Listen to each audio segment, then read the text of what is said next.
पंखा और बंद करता है।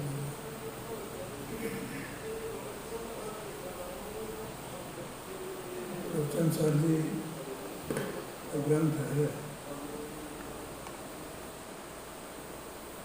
प्रवचन सर जी का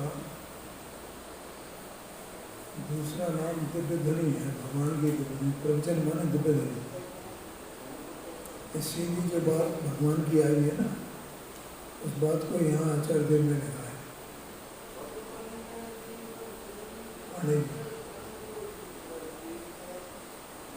ये बातें जो इसमें लिखी हैं, बल्कि सभी जैन शास्त्रों में कहीं दूसरे ग्रंथों में नहीं लिखा।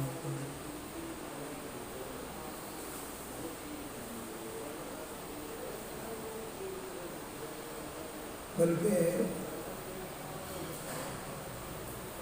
जो जिसे सनातन धर्म कहा जाता है, सनातन धर्म तो वास्तव में जैन धर्म, उसमें तो ऐसी ऐसी बातें गई हैं जो पुराण में वर्णित है ना पांडव जी, इनकी कोई संभावना ही नहीं है, ऐसा हो ही नहीं सकता। और इसलिए एक अमितगत आचार्य हुए 11वीं शताब्दी में, तो उन्होंने एक ग्रंथ लिखा जिसका नाम है धर्म परीक्षा। तो धर्म परीक्षा में उन्होंने 2 पात्र बनाए हैं, एक मनोवेग नाम का और एक पवन वेग नाम का, 2 पात्र। मनोवेग तो जैन धर्म का श्रद्धा नहीं है, और पवन वेग जो है वो सनातन धर्म में विश्वास करने के लिए। तो उसको साथ लेकर के और ब्राह्मणों से शास्त्रार्थ करते हैं, तो भिन्न भिन्न ऐसी ऐसी बातें करते हैं अपनी वेशों में। इस प्रकार का अपना वेश बनाते हैं कि जिससे ब्राह्मण लोग उसमें प्रश्न उठा सकें कि ऐसा कैसे हो सकता है, ऐसा कैसे हो सकता है। तो वो कहते हैं ये तुम्हारे पुराणों में तो वर्णित है ऐसा तो तुम्हारे पुराणों में वर्णित है, तुम्हें तो इसका विश्वास होना चाहिए कि ऐसा होता है। तो इस प्रकार से उसमें मनोवेग में, और दोनों विद्याधर हैं, एक जैन है एक अजैन। तो इस प्रकार से उन ग्रंथों में, उनके पुराणों में भी इस तरह की बातें हैं, उन सिद्धांतों में कहीं कोई युक्ति युक्त बात नहीं है पढ़ा।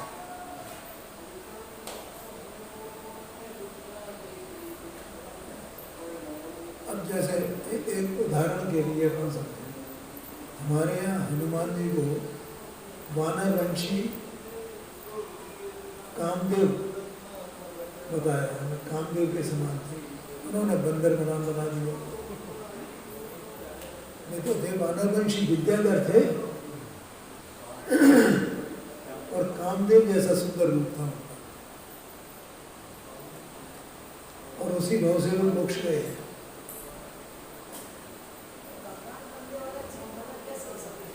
हाँ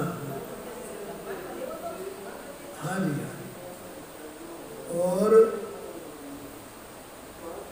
वे कोई रामचंद्र जी के भक्त नहीं थे, जैसा इसमें आप यहाँ बताया सब बिल्कुल एकदम ऐसे भक्त हो। वे तो रामचंद्र जी के बराबर के टक्कर के थे। रामचंद्र जी ने उनकी सहायता की, उनने रामचंद्र जी की सहायता की। ऐसा वर्णन हमारे अपने पुराण में आता है, और ये संभव भी है क्योंकि वे विद्याधर थे, और रामचंद्र जी तो भूमिगोचरी थे, विद्याधर तो नहीं थे। तो उनकी मित्रता थी, मित्रता का उनका वर्णन आता है। और ये संभव है कि एक विद्याधर इतना राजकुमार जैसा, कामदेव जैसा सुंदर रूप उसका, और ये सब हो सकता है उनके पास भी, जैसे रामचंद्र जी के पास अपनी महिमा थी उनका उसमें, ऐसे उनके उसमें वंश में भी उनकी बहुत महिमा थी। धनंजय भी जो उनके पिताजी थे, और मतलब राज परिवार था वो तो पूरा, धनंजय राज परिवार था। और उनकी पुत्री थी अंजना, धनंजय की। अंजना के साथ इनका विवाह हुआ हनुमान जी का।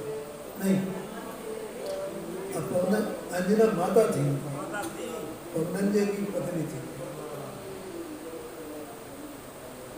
ऐसा है जी। हाँ, राजा महेंद्र की लड़की। तो ऐसा वर्णन ये किया जाए तो ये समझ में आता है कहाँ ऐसा है।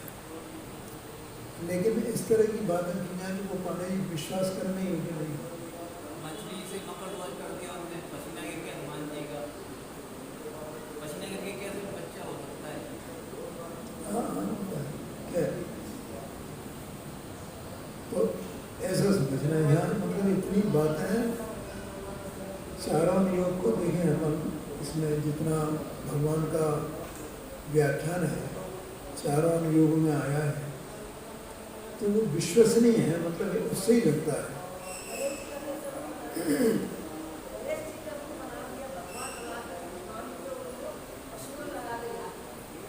हाँ हाँ हाँ नहीं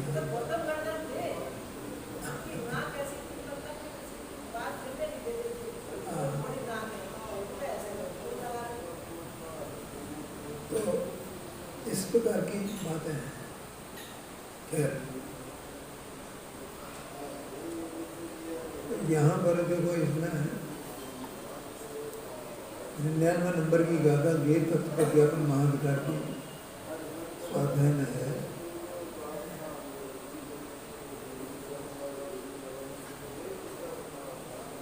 और इसमें जैसे 98 नंबर की गाथा में ये कहा था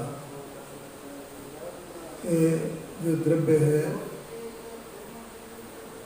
उसकी द्रव्यपने की सिद्धि उसके गुण पर्यायात्मकता से होती है, ये 98 नंबर की गाथा में कहा। और द्रव्य स्वभाव से सत है, सत और द्रव्य ये दोनों भिन्न भिन्न नहीं है। द्रव्य है सो सत है और सत है सो द्रव्य है।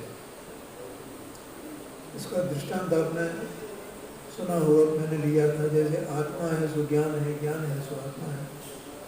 यद्यपि ज्ञान आत्मा का एक गुण है तो भी ऐसा कहा जा सकता है ना, जो ज्ञान है सो आत्मा है, आत्मा है सो ज्ञान है। इसी प्रकार सत भी द्रव्य का एक गुण है। अस्तित्व होता है ना, अस्तित्व वस्तुत्व, ये जो गुण है तो सत भी, सत का होगा अस्तित्व का होगा, ये एक गुण है द्रव्य का। तो उस गुण से द्रव्य का हो या सत का हो एक ही बात है। और वो गुण पर्यायात्मकता को धारण करता है और किसी नए द्रव्य की उत्पत्ति होती नहीं है। द्रव्य जितने हैं वे कैसे हैं? अनाद निधन है, अविनाशी है। ये बात वहाँ सिद्ध की थी।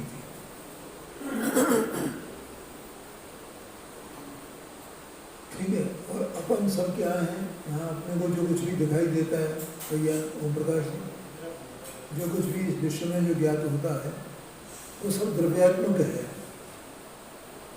ये पुस्तक क्या है? द्रव्यात्मक है ना, माने ये द्रव्य है, द्रव्यमय है, द्रव्यात्मक ना द्रव्य। एक कपड़ा क्या है? द्रव्यात्मक है। जो भी अपने को ज्ञान का विषय बने वो सब द्रव्यात्मक है। साग सब्जी, जमीन, मकान, दुकान, इतने जो कुछ भी है ये सब द्रव्यात्मक है। आया था जो कुछ भी हो, गंदगी हो, मलिनता हो, पवित्रता हो, वो सब द्रव्यात्मक है। द्रव्यात्मकता के अलावा कुछ है नहीं। भगवान अपने केवल ज्ञान में ऐसा देखते हैं और यही बताते हैं, और हम उसको वैसा नहीं देखते हैं। तो हम जैसा देखते हैं, हम कैसा देखते हैं? हम जो देखते हैं हमारी दृष्टि के कारण से भगवान ने हमें ये कहा कि तुम पदार्थों को द्रव्यात्मक नहीं देख रहे, इसलिए तुम्हारे पर्याय दृष्टि है, तुम परसमय हो। क्या कहा? अपन क्या है? परसमय, मिथ्या दृष्टि है। क्यों? क्योंकि सब पदार्थों को द्रव्यात्मक नहीं जान रहे हैं, नहीं देख रहे हैं, सब द्रव्यात्मक है। ध्यान में आया नहीं? ऐसा ही है, वस्तु स्वरूप ही ऐसा है, इसलिए अपन मिथ्या दृष्टि है। जब अपने को ये सब द्रव्यात्मक दिखे, सब द्रव्य है, सब द्रव्य है, सब द्रव्य, तो अपने को मिथ्या दर्शन नहीं रहे। और जब अपने को सब द्रव्यात्मक दिखेगा, दृष्टि हमारी वैसी होगी, तो हमें किसी में राग, किसी में द्वेष, कोई इष्ट, कोई अनिष्ट, कोई सुख का कारण, कोई दुख का कारण दिखेगा क्या? नहीं दिखेगा। तो इस तरह हमारे राग द्वेष का भाव हो जाए। लेकिन पहले दिखना तो शुरू हो, दिखना शुरू हो तो राग द्वेष की नाश को प्राप्त हो। और राग द्वेष है वही संसार के कारण, और उसका मूल मिथ्यात्व है कि हम पदार्थों को द्रव्यात्मक नहीं देखते। ये बात इसमें कही गई। ठीक है, तो अब इसमें अपनी क्या चर्चा चल रही है? देखो, कल ये टीका चली थी, इसको मैं एक बार फिर से ले लेता हूँ। पांडे जी भी लिखा है यहाँ विश्व में स्वभाव में नित्य अवस्थित होने से द्रव्य सत है। द्रव्य सत क्यों है? क्यों? द्रव्य स्वभाव में अवस्थित है। द्रव्य कहाँ रहता है? स्वभाव में रहता है। द्रव्य अपने स्वभाव में रहता है। अब द्रव्य का स्वभाव क्या है? तो अगली लाइन में लिखा होगा, द्रव्य उत्पाद विनाश की एकता रूप परिणाम। ये द्रव्य का स्वभाव, जहां द्रव्य वहीं व्यय, वहीं उत्पाद। एक बात मैंने कल कही थी कि अपन जब पर्याय की बात आती है तो ऐसा लगता है पर्याय कहीं अलग हो, द्रव्य कहीं अलग हो। क्यों माने? लगता है कि नहीं लगता है? पर यहाँ करें वो एक में एक है।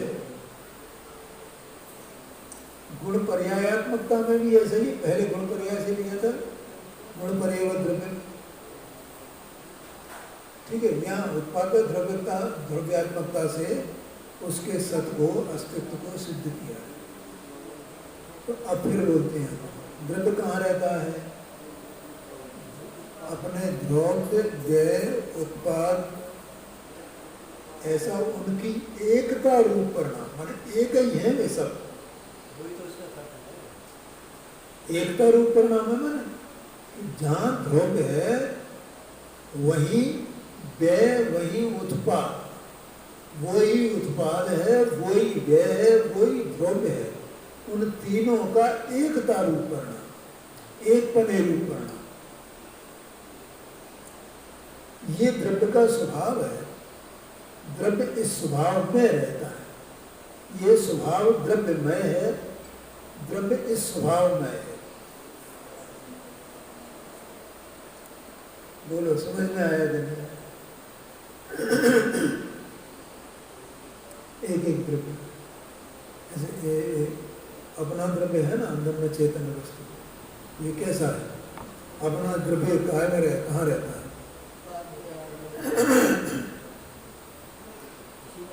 हाँ जी, ये देह में रहता है, ये फलाने में रहता है, ये यहाँ रहता है, इस गति में रहता है, उस गति में रहता है, नरक में रहता है, स्वर्ग में रहता है, कहाँ रहता है? ये द्रव्य है ना।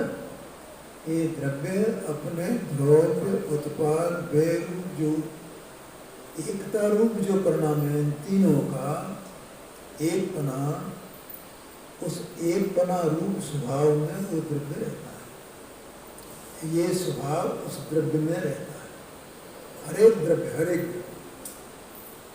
द्रव्य माने एक वचन है ना, माने एक वचन माने हरेक द्रव्य संज्ञा, जिसको भी द्रव्य संज्ञा है,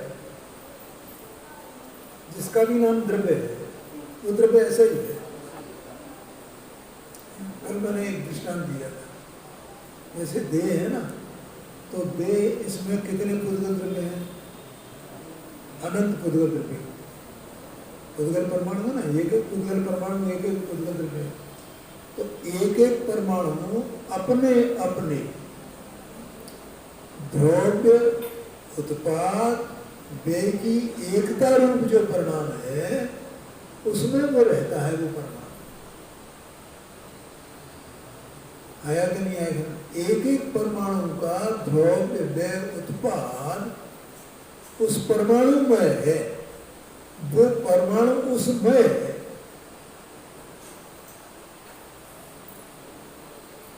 आया समझ में कि नहीं? ऐसा ऐसा स्वरूप है, और ऐसा होने से वो सत है, ऐसा कहते हैं।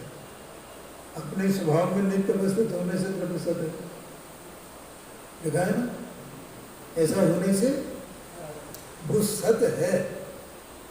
एक बात और कल कही थी मैंने कि गुण पर्याय है, ये द्रव्य को साधते हैं।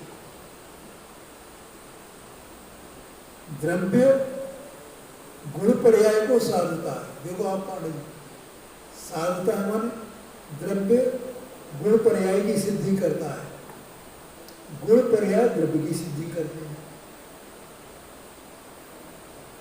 उत्पाद व्यय द्रव्य ये द्रव्य की सिद्धि करते हैं, द्रव्य इन उत्पाद व द्रव्य की सिद्धि करता है, इसलिए ये द्रव्य सत है। सत है माने उसका नाश नहीं होता। यार मैं नहीं बैठा जाए तो उसकी ले लिया था, इसके बैठ जाए रेडियो को ले लो ऊंचा करने के लिए। चलो कोई बात नहीं।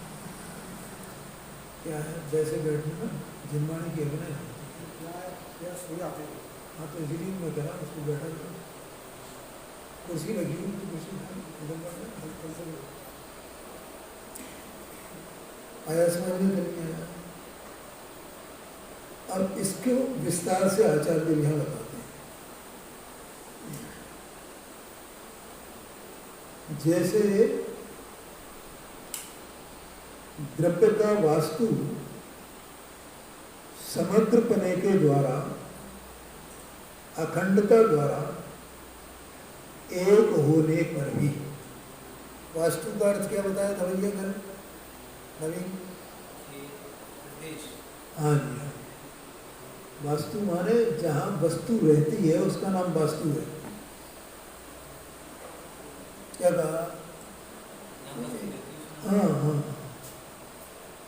समझिए ना, जहाँ वस्तु है उसका नाम वास्तु है। अपन अपने घर में रहते ना पानी, तो अपना घर क्या है अपने लिए? वास्तु है।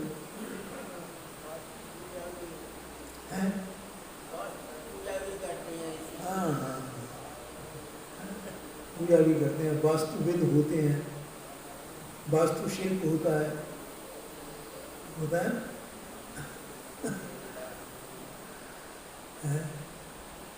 तो वास्तु माने जिसमें रहा जाए। तो द्रव्य कहाँ रहता है? कि द्रव्य अपने प्रदेशों में रहता है, वो प्रदेश उसका वास्तु है। अब जो प्रदेश है, जो क्षेत्र है, तो एक प्रदेश कितना बड़ा होता है पता है आपको? एक प्रदेश है, हाँ जी, हाँ जी। एक परमाणु आकाश के जितने स्थान को घेरता है उतने स्थान को ही प्रदेश कहते हैं पानी। ये शास्त्रीय परिभाषा है, आपने क्यों कोई बताया? एक परमाणु ना बिल्कुल नग्न अकेला, वो परमाणु जितने आकाश के प्रदेश को घेरेगा, आकाश के स्थान को घेरेगा, उसका नाम एक प्रदेश है। अब इसमें जैसे आत्मा चैतन्य वस्तु है, तो इसके कितने प्रदेश हैं?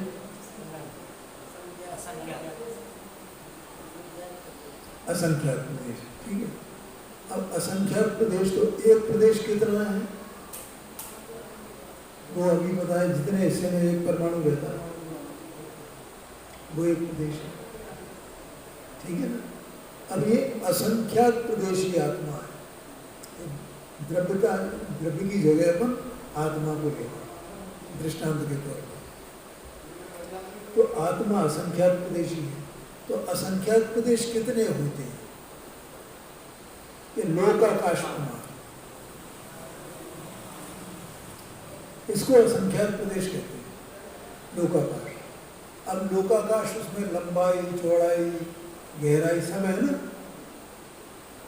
है 3 डायमेंशनल है ना वो, लंबाई भी है, चौड़ाई भी है और मोटाई भी है, सब है ना उसमें, नहीं है? अब इतने प्रदेश लोकाकाश प्रमाण, इतने प्रदेश आत्मा के हैं, इतने असंख्यात प्रदेश आत्मा के, वो आत्मा का वास्तु है। आत्मा उन अपने असंख्यात प्रदेशों में रहता है।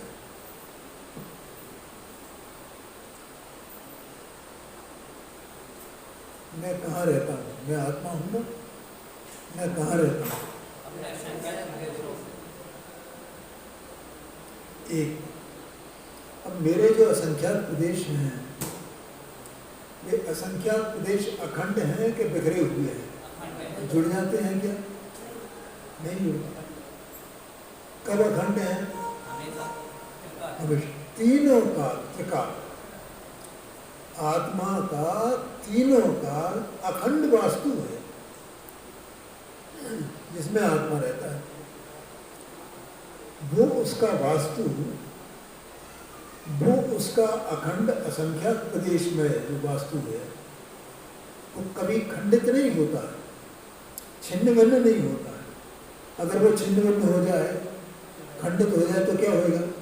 आत्मा ही खंडित हो जाएगा ना। आत्मा रहेगा कैसे? है? तो उसका वास्तु अखंड है, उसमें वो द्रव्य रहता है। अब उसमें कितने प्रदेश हैं पांडे जी? असंख्यात। अब जो असंख्यात प्रदेश हैं, तो अब हम एक एक प्रदेश से चले। कहीं से तो शुरुआत तो करनी पड़ेगी एक प्रदेश से, है? तो एक प्रदेश, फिर दूसरा प्रदेश, फिर तीसरा प्रदेश, फिर चौथा प्रदेश, ऐसे उनको गिने असंख्यात प्रदेश। तो उससे अपने को एक बात को गिनने में तो नहीं आएंगे, क्योंकि गिनने में आ जाए तो उसके संख्यात हो जाएंगे, असंख्यात है।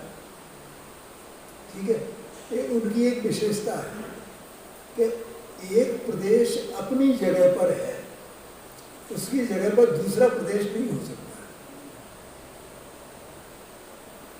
बोलो ये बात तर्क से और अनुमान से समझ में आती है कि नहीं आती? क्यों भैया नबी? एक प्रदेश दूसरे प्रदेश का स्थान नहीं ले सकता। वो असंख्यात प्रदेशी चैतन्य वस्तु भले ही चाहे निगोद में हो और चाहे बहुत बड़े विस्तार में हो।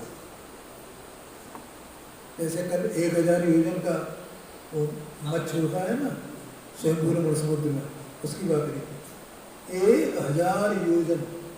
और उनमें पंडित जी अभी आए थे ना, बड़ा बागे धन सिंह जी, उन्होंने सब बताया था लंबाई कितनी है 1000 योजन, मोटाई कितनी है, चौड़ाई कितनी है, ये तीनों बातें बताई थी।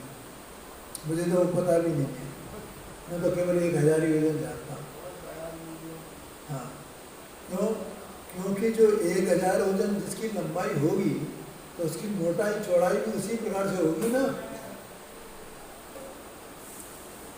है? तो इस प्रकार से वो चाहे आत्मा उसमें हो और चाहे वो निगोद में हो, है तो असंख्यात प्रदेशी। और वो आत्मा, वो जो द्रव्य आत्मा जीव द्रव्य है, वो अपने असंख्यात प्रदेशों में रह रहा है ना, और वे प्रदेश खंडित नहीं होते। उन प्रदेशों का ऐसा स्वभाव है केवल संकुचित और विस्तरित तो होते हैं, लेकिन खंडित नहीं हो सकते। और द्रव्य उन्हीं असंख्यात प्रदेशों में रहता है। अब उन जो असंख्यात प्रदेश हैं, तो हम एक एक करके उसको देखें तो एक प्रदेश के स्थान पर दूसरा प्रदेश नहीं हो सकता। हो सकता है क्या? नहीं हो सकता।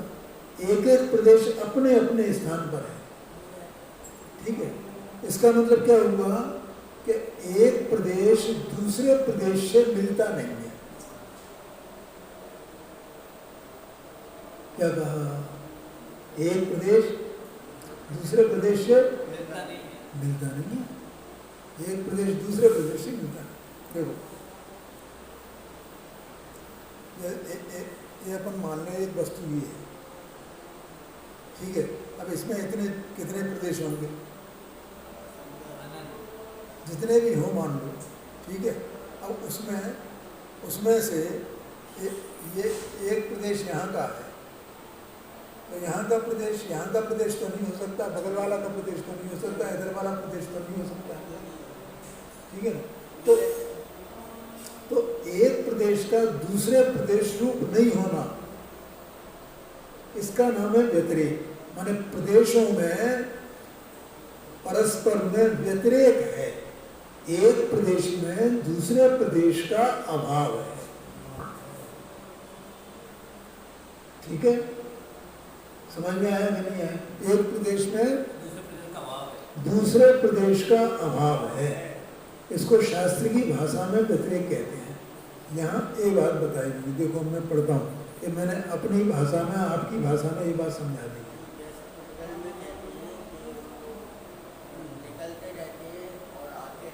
हाँ जी, देखो वो अलग बात है पांडे जी। उद्गम तो एक ही प्रदेश ही है निश्चय से। क्या कहा? उद्गम तो एक प्रदेश ही है ना। अब अपन उसका दृष्टांत ले सकते हैं, जैसे शरीर है तो अनंत पुद्गल परमाणु में शरीर है, तो एक पुद्गल परमाणु का स्थान दूसरा पुद्गल परमाणु ले सकता है क्या? नहीं ले सकता। एक पुद्गल परमाणु अपने स्थान में रहेगा। हाँ, इसलिए यहाँ असंख्यात प्रदेश का उदाहरण मैंने लिया, वो उससे समझ में आएगा, ठीक है। ऐसा होने पर भी उसका जो असंख्यात प्रदेश है वे तो अखंड है ना। समग्र कहा यहाँ पर, अखंड कहोगे समग्र को, सारे प्रदेश एक साथ अखंड है, ठीक है। तो अखंडता द्वारा एक होने पर भी, अब वहां शास्त्र में देगा विस्तार क्रम में प्रवर्तमान उसके जो सूक्ष्म अंश हैं वे प्रदेश हैं, ठीक है। इतनी बात समझ में आ गई? आ गई। ये तो एक बात हुई। उसके प्रदेश क्या है? वे सूक्ष्म अंश हैं उसके, ठीक। अब ये तो हुई प्रदेशों की बात। अब दूसरी बात बता रहे हैं, द्रव्य की वृत्ति समग्रपने द्वारा एक होने पर भी, वृत्ति माने उत्पाद है, तो ये वस्तु में जो उसका उत्पाद व्यय है वो उसकी वृत्ति है। वृत्ति वो कब से है पांडे जी? आज है क्या नहीं? अनंत काल बाद होगी क्या नहीं? तो वो उत्पाद व्यय सामान्य से वो वृत्ति समझ में आती है ना, ठीक है। लेकिन तो भी वो एक समय की उत्पाद व्यय रूप जो वृत्ति है वो दूसरे समय की उत्पाद व्यय रूप वृत्ति से भिन्न है, या उत्पाद व्यय द्रव्यात्मकता तीनों कहो आप। उत्पाद व्यय द्रव्यात्मकता ये तीनों के तीनों उसकी एक वृत्ति है, एक स्वभाव है उसका द्रव्य का, ठीक है। तो वो कब से है? आज है क्या नहीं? अनंत काल बाद भी रहेगा कि नहीं रहेगा? रहेगा। तो वो उसकी वृत्ति है द्रव्य की। द्रव्य का क्षेत्र और द्रव्य की वृत्ति, ये दोनों मिलकर के द्रव्य को बनाते हैं, द्रव्य की रचना है। आया समझ में कि नहीं आया? ठीक है। अब वो द्रव्य की वृत्ति माने उत्पाद व द्रव्यात्मकता ये अखंड एक ही है क्या नहीं? एक है, लेकिन उसका जो सूक्ष्म अंश है कि ये है कब से चल रही है बना उसका अनाज, कब तक चलेगा? ऐसी उत्पाद द्रव्यात्मकता, उत्पाद द्रव्यात्मकता, उत्पाद द्रव्यात्मकता। ठीक है।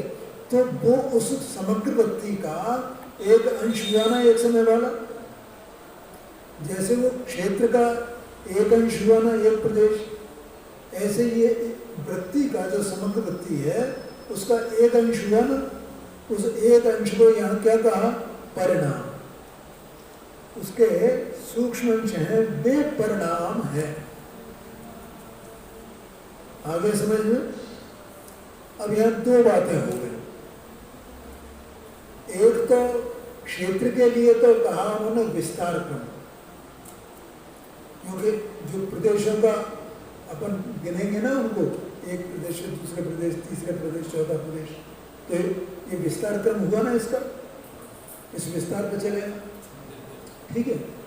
और उस गति को अपन देखेंगे कालापेक्षा से, तो उसमें प्रवाह क्रम है ना, और एक समय का जो अंश है उसका, तो उसको परिणाम कहा। तो विस्तार क्रम और प्रवाह क्रम, ठीक। वृत्ति और दूसरा क्या बोला था? वास्तु, वास्तु और वृत्ति। वास्तु का सूक्ष्म अंश प्रदेश, ठीक है। वृत्ति का सूक्ष्म अंश परिणाम, ठीक है। अब यहां देखो, अंत में यहां कहते हैं जैसे विस्तार क्रम का कारण प्रदेशों का परस्पर व्यतिरेक है, उसी प्रकार प्रवाह क्रम का कारण परिणामों का परस्पर व्यतिरेक है। इसका क्या अर्थ हुआ? इसका अर्थ ये हुआ कि वो जो वास्तु है ना, वो तो समग्रपने एक ही है ना, अखंड है ना, ठीक है। लेकिन जब हम विस्तार क्रम से देखेंगे तो एक एक प्रदेश में दूसरे दूसरे प्रदेश का अभाव है। क्या बोला? ऐसा है कि नहीं? ये समझ में आया कि नहीं आया? यहाँ सिद्ध क्या करना है? यहाँ सिद्ध ये करना है कि उत्पाद व द्रव्यात्मकता होने पर भी द्रव्य स्वभाव से सत है, वो बिखरता नहीं है, वो त्रिकाल सत है, उसका कभी नाश नहीं होता है। ऐसे भी करना। बोलो भैया, समझ में आया कि नहीं आया? तीन बातें हो गई, वास्तु, वृत्ति, ठीक है। फिर उन दोनों के सूक्ष्म अंश, ठीक है। वो सूक्ष्म अंश तो एक, वो उनको कैसे देखा जाएगा? विस्तार क्रम से। विस्तार क्रम से किसके अंश को देखा जाएगा? वास्तु के अंश। और प्रवाह क्रम से किसको, किसके अंश को देखा जाएगा? वृत्ति के अंश। और प्रवाह क्रम से देखें तो, और वास्तु से देखें तो, वे दोनों के दोनों जो सूक्ष्म अंश हैं, अर्थात प्रदेश और परिणाम, ये दोनों सूक्ष्म अंश हैं। और एक ही जाति के हैं ना वे प्रदेश, और प्रवाह क्रम भी एक ही जाति का है परिणाम रूप से। तो एक समय का परिणाम दूसरे समय के परिणाम से नहीं मिलता। क्या कहा? मिल सकता है क्या? नहीं मिल सकता। एक प्रदेश दूसरे प्रदेश से मिल सकता है क्या? नहीं मिल सकता। इसका नाम व्यतिरेकीपना है। इसका मतलब हम समग्रपने से देखें तो वो एक है, और सूक्ष्म अंशों से देखें उन्हें, प्रवाह क्रम से, विस्तार क्रम से देखें तो वे अनेक हैं। और एक अपने समय में है, अपने प्रदेश में है, लेकिन दूसरे प्रदेश से मिलता नहीं है, दूसरे समय से मिलता नहीं। हाँ जी, हाँ जी, हाँ जी, हाँ जी, हाँ जी। जब प्रदेश अखंड है तो उसमें रहने वाला आत्मा भी तो अखंड होगा ना। तो प्रदेश मतलब उसका विस्तार करेंगे अपन प्रदेशों का, तो वो अनेक प्रदेशों का एक है ना। बोलो, उसमें अनेक प्रदेश हैं क्या नहीं है, ऐसा आशय है। और उसका एक प्रदेश क्या है, उसी का सूक्ष्म अंश है। कहेगा जो पूरा वास्तु है, उस वास्तु का, जिस वास्तु में वो द्रव्य रहता है, उस वास्तु का सूक्ष्म अंश प्रदेश है। ठीक है। और विस्तार करने एक एक प्रदेश अपने अपने स्थान में है, और वो दूसरे प्रदेश से मिलता नहीं है उसका स्थान।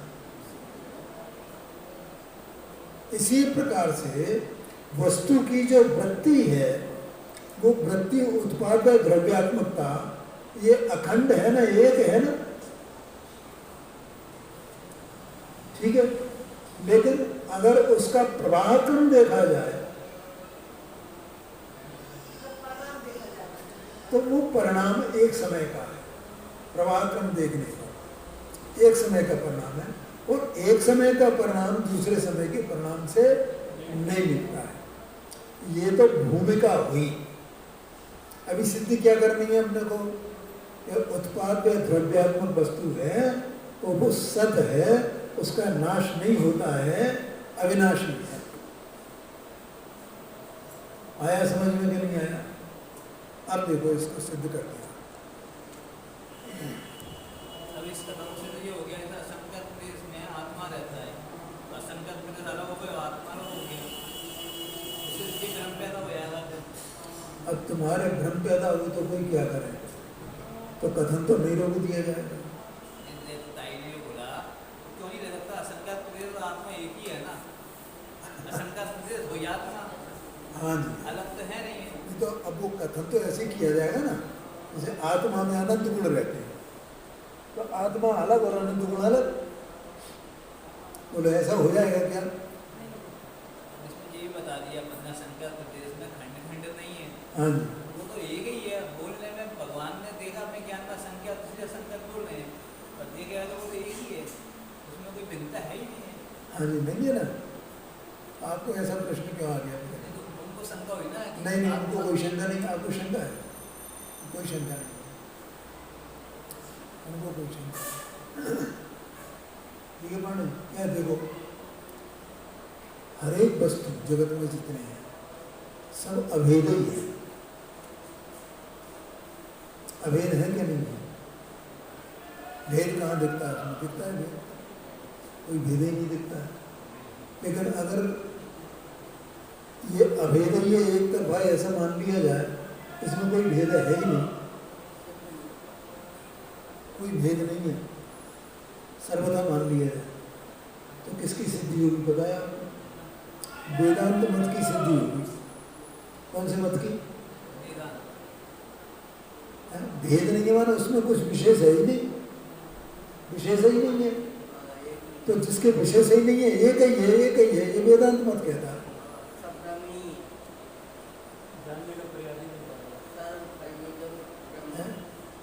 इसलिए भैया वो कथन, उन्होंने अभय जी ने वो भजन लिखा है जनवाणी का, वस्तु कथनचित भेद अभेद।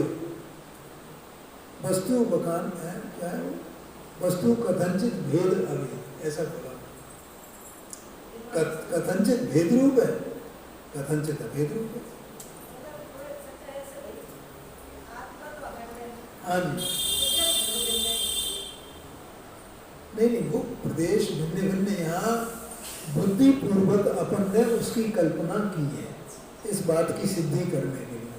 और ये भी बताया कि एक प्रदेश है कि नहीं है, और प्रदेशों में ऐसा विभाग माने भेद संभव है कि नहीं है?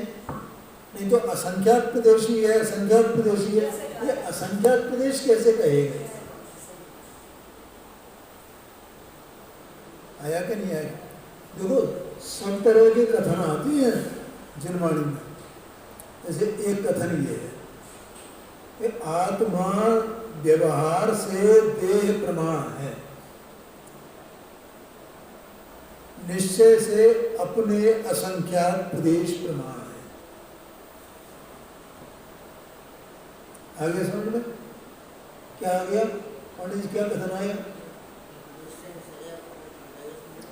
अपने असंख्यात प्रदेश प्रमाण है निश्चय से, और व्यवहार से देह प्रमाण है। ठीक है।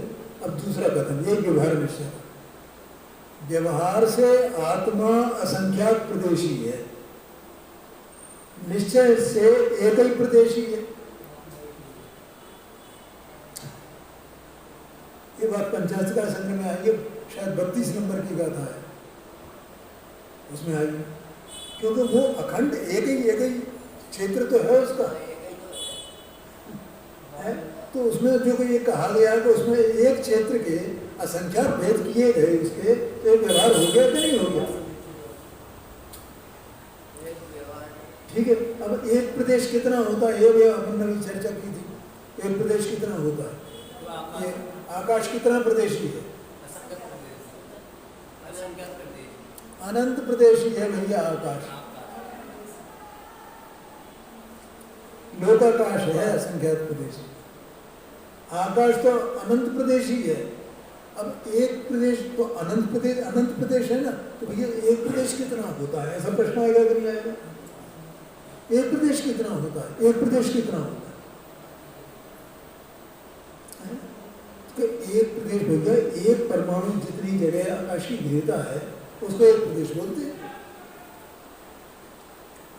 और अगर ऐसा नहीं हो पांडे जी तो ये आत्मा असंख्यात प्रदेशी है, आकाश अनंत प्रदेशी है, इनका विभाग भी कैसे बनेगा? अगर प्रदेश की माप नहीं होगी तो, और उसके असंख्यात प्रदेश और उसके अनंत प्रदेश कहे गए, तो इसमें कोई अंतर होगा कि नहीं होगा? तो ये किस आधार पर होगा? प्रदेश की माप के बिना हो सकता है क्या? लेकिन ऐसा होने पर भी वो जो असंख्यात प्रदेशी एक द्रव्य है तो वो अपने में पूरा अखंड है ना, तो उसके असंख्यात प्रदेशी अखंड ही है ना, एक में एक है ना, एक ही है ना। ऐसा है, ऐसा समझना भैया है। तो इसलिए वो वस्तु कथनचित भेद अभेद, किसी अपेक्षा से उसमें भेद भी है और किसी अपेक्षा से अभेद भी है। हाँ हाँ बिल्कुल। हाँ हाँ जी, हाँ जी। राजमल जी साहब ने ये जो समय सार कलश टीका लिखी है ना, तो उसमें उन्होंने पहला जो कलश है ना, नमा समय सारा है स्वानुभूत्य चकास्ते, उसकी वहाँ से टीका शुरू की है। सब कलशन कलशों की टीका है। तो उसमें उन्होंने ये लिखा है कि भैया भेद के बिना वस्तु का ज्ञान होता नहीं है। वस्तु तो अभेद ही है, लेकिन भेद के बिना वस्तु जानी नहीं जाती, इसलिए भेद से कथन किया है। अब हम सोचे, मतलब पणिसा में मोक्ष में प्रकाशन में लिखा कि आत्मा को ऐसे ही कहते रहे कि आत्मा तो अखंड है, एक है, अभेद है, एक है, अभेद है, तो आत्मा समझ में आएगा? नहीं समझ में आएगा।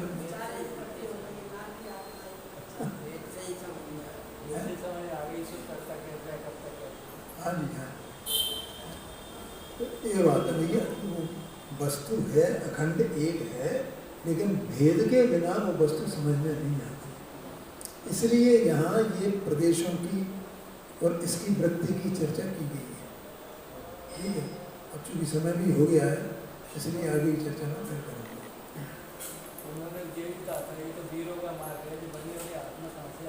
हाँ सही बात है, तो गुरुदेव जी कहते थे। हाँ रिश्वत का मार्ग नहीं है।